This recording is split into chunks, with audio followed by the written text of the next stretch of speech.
ప్రభువు నామమున అందరికీ శుభోదయం. ఈరోజు దేవుని వాగ్దానము ఏమనగా యెషయా గ్రంథము 59వ అధ్యాయము 1వ వచనము.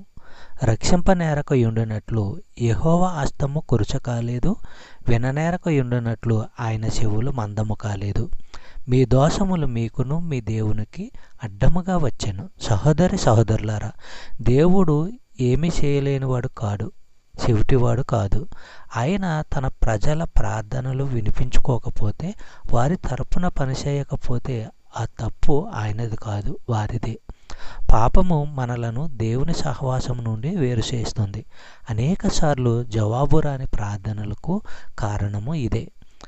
కీర్తనల గ్రంథము 66వ అధ్యాయము 18వ వచనము మనము పరిశీలించినట్లయితే, నా హృదయంలో నేను పాపముపై మనసు పెడితే ప్రభువు నా ప్రార్థన వినడు. చెప్పబడిన వాగ్దానము దేవుడు దీవించి ఆశీర్వదించును గాక. ఆమేన్.